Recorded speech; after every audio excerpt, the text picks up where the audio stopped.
Hello folks, today we are here to study soft computing. Now basically what is soft computing? The idea behind soft computing is to model cognitive behavior of human mind. So cognitive behavior, what do we mean by it? Thinking, ability, reasoning, all things come under cognitive behavior. So the basic idea behind soft computing is to model our behavior, to model out something, model which resembles human mind. इसका मतलब एक ऐसा artificial model बनाना जो कि just resemble करे human mind को. Now why we are here to resemble human mind? So that we can get an artificial model which is the capability to think, to reason or to remember. Soft computing is foundation of conceptual intelligence in machines. Unlike hard computing, soft computing is tolerant to imprecision, uncertainty, partial truth, and approximation.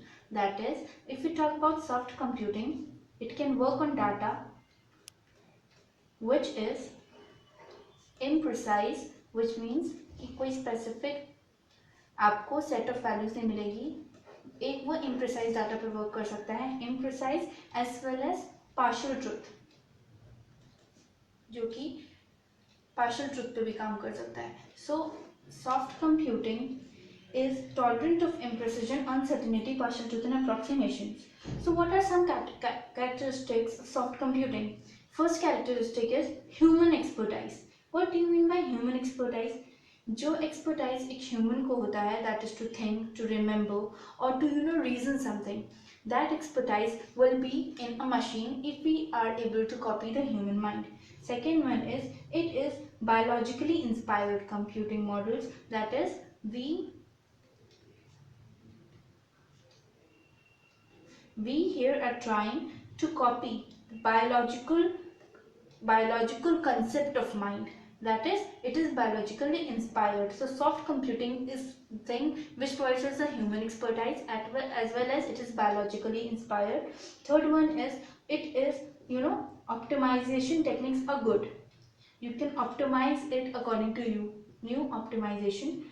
Fourth one is model free learning. That is, we don't need a model for it. The things won't go for a single model. It will work for many models. Fifth one, it is fault tolerant. That is, any kind of a fault can be tolerated. And the third one is it will be used. And the sixth one is it will be used for real world applications. So basically, soft computing is making a model which resembles human mind. Soft computing can work on imprecise and partial truth. These are the various type of characteristics, which will be followed by soft computing.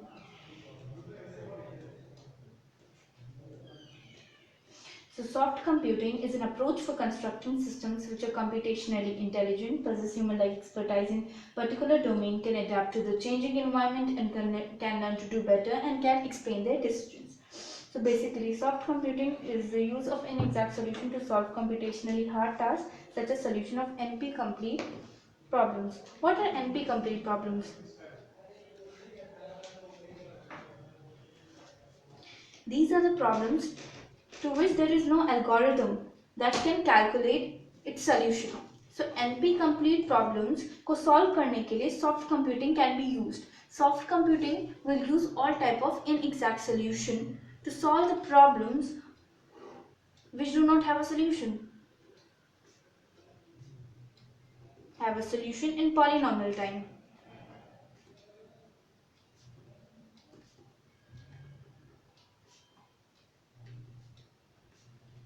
So basically, in soft computing, we are here to work on imprecise data as well as in partial truth.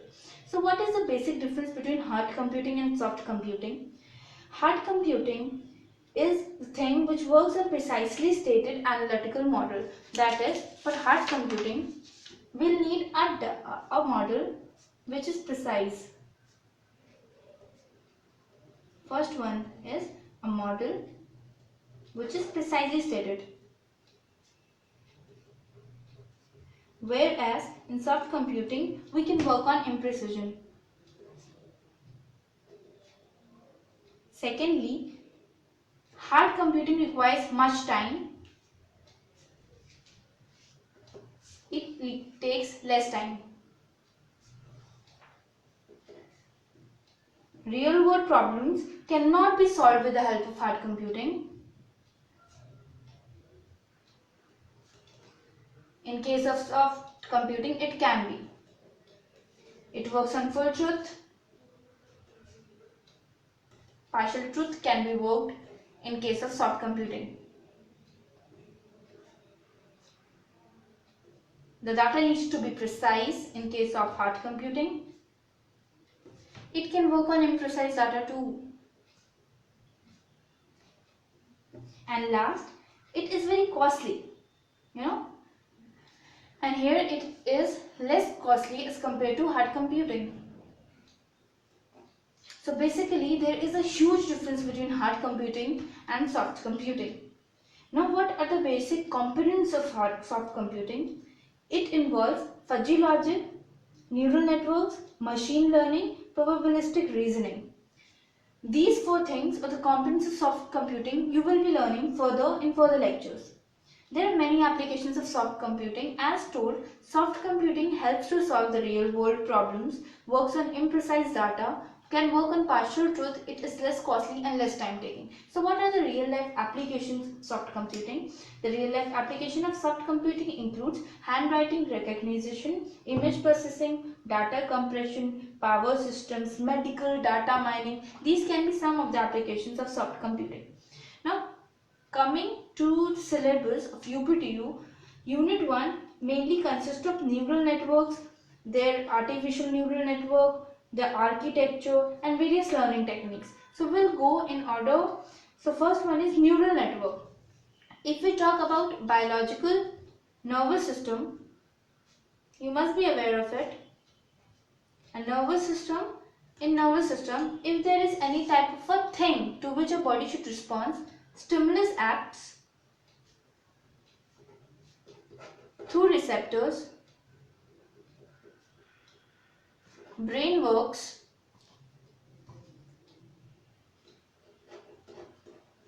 effectors come into force, and then there is a response. So basically, human nervous system can be broken down into three stages that can be represented in this diagram. The receptor collects information from environment, the effector generate interaction with environment, the flow of information and activation is represented by the rows.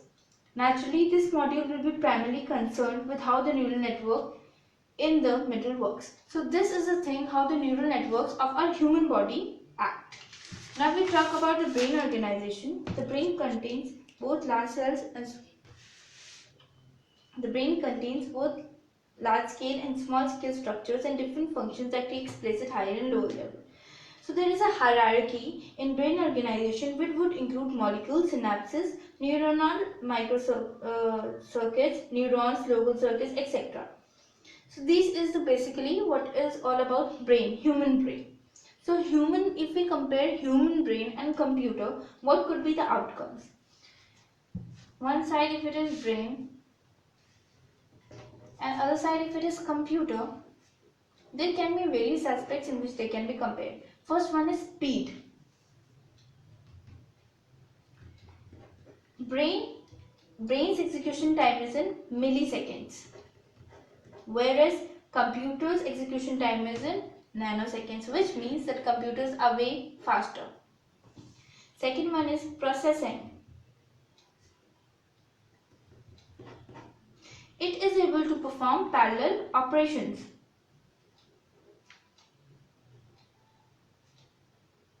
Simultaneously, whereas computer performs several parallel operations simultaneously. It is faster than biological neuron. So basically it also performs the same task but at a faster rate.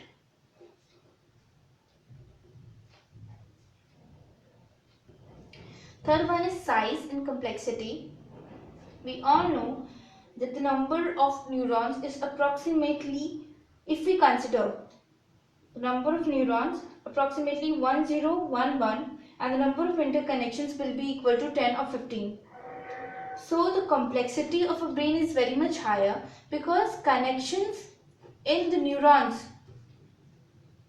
makes it very complex, whereas in the case of computer it solely depends on the type of operation you want.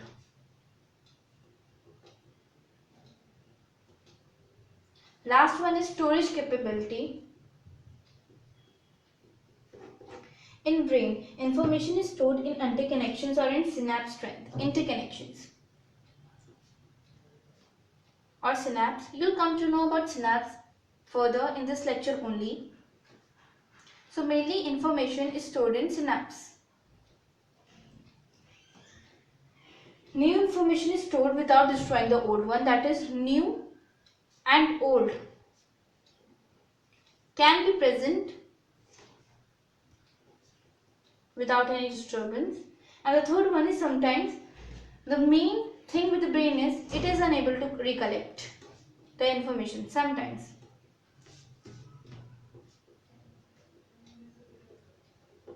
But if we talk about a computer, it is stored in continuous memory.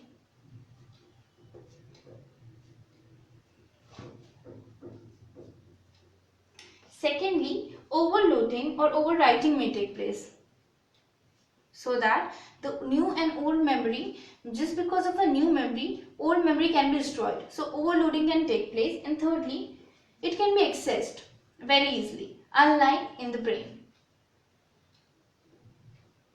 So these were some of the basic differences between brain. Other than these differences, there comes tolerance and control mechanism, whereas in brain is fault tolerance, computer is not fault tolerance. And in control mechanism, it depends on active chemicals in neuron connections, which is strong and weak in terms of brain. And in terms of computers, CPU, that is control mechanism, is very simple. So this was, some differences between brain and computer. Now we talk about biological neuron. To study a biological neuron is very important because basically in soft computing we are trying to copy a neuron. So the most basic element of human brain is a specific type of cell, that is neuron. So neuron is a cell. That is basic building block.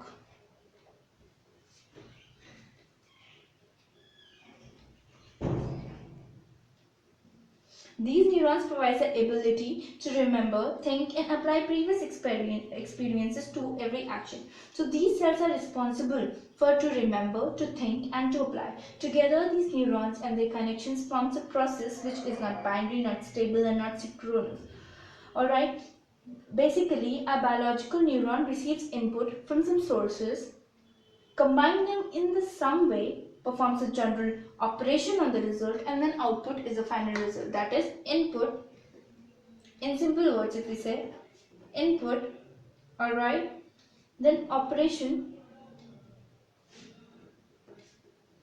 and then output. So this is a thing which is basically done by a neuron in simple words.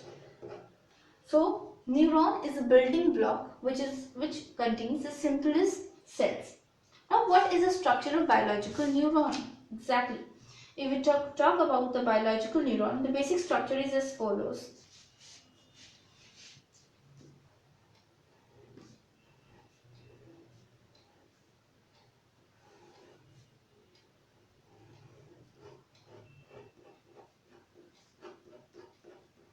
So this is the basic structure of a biological neuron. Alright. This thing is termed as axon. Alright. This is cell body.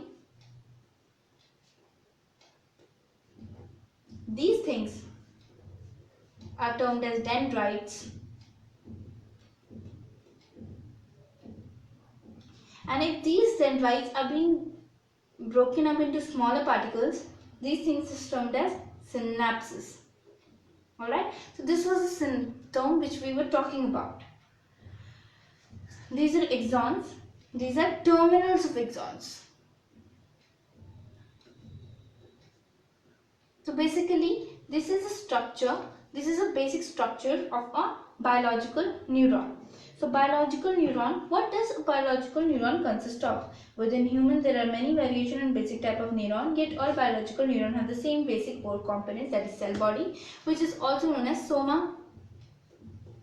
Second one is dendrites, these things, axon, these things, and the synapses, which is this thing. So what is a cell body, or the thing soma? The body of a neuron cell contains the nucleus, this one, and carries out biochemical transformation necessary to the life of the neuron. So it performs all the biochemical transformation which is necessary for this neuron to live. Dendrite, this thing. Every neuron has a fine hair-like tubular structure around it. They branch out into a tree around the cell body. They accept incoming signals and behave as input channels. So, incoming signals.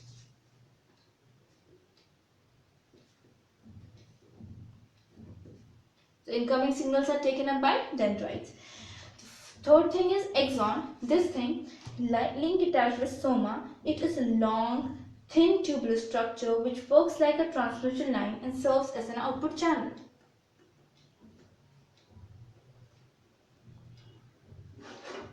These things act as an output channel. There are nonlinear threshold devices which produces a voltage pulse and act as action, potential or spike. So this produces a voltage pulse.